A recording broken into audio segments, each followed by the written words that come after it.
Kuna beti zapokelewa kutoka kwa Imam Shafi'i rahimahullah, dhukirat an Imam Shafi'i, ingawa sijui kwa nini hii maudhui haihusiani na makhurafi, lakini nitawataja hapa.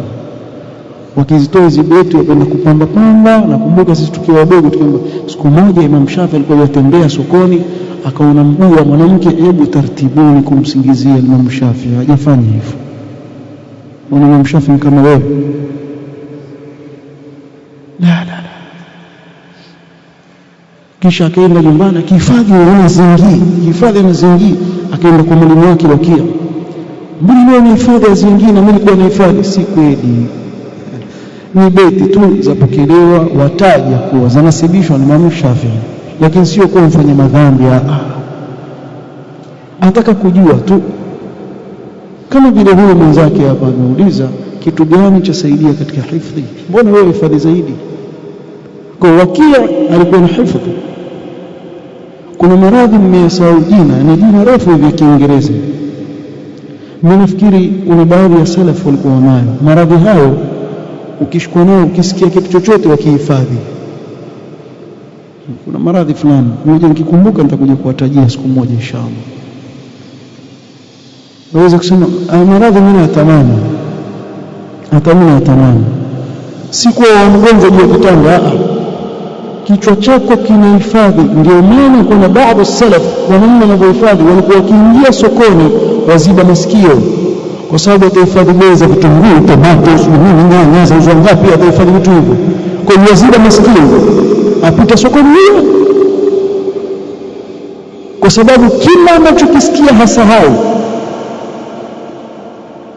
Wako hao, msioni wako, kuna watu wako sokoni huko, aweza kuwa kama Daraqutni, lakini Daraqutni vitunguu na nyanya, ajua bei ya hii, ajua bei ya spinach, mboga mchicha, mboga nini, ajua vitu vya kipuzipuzi.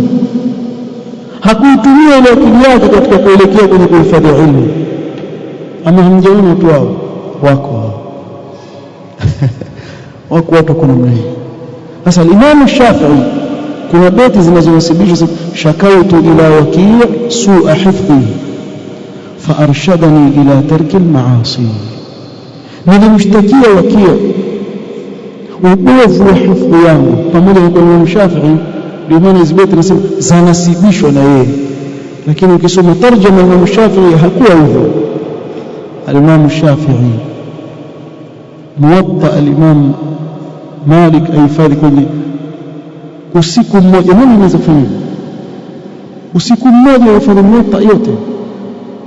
Wewe ni vichwa vilikuwaje hivi? Tilka ummatun qad khalat rahmatullah alayhim ajma'in. فأرشدني إلى ترك المعاصي, akanielekeza mimi kuachana na maasi. Mwingilia pamoja hyperthyroidism, ile maradhi ya kuhifadhi, tunamalizia ile maradhi ya kuhifadhi tu, hyperthyroidism.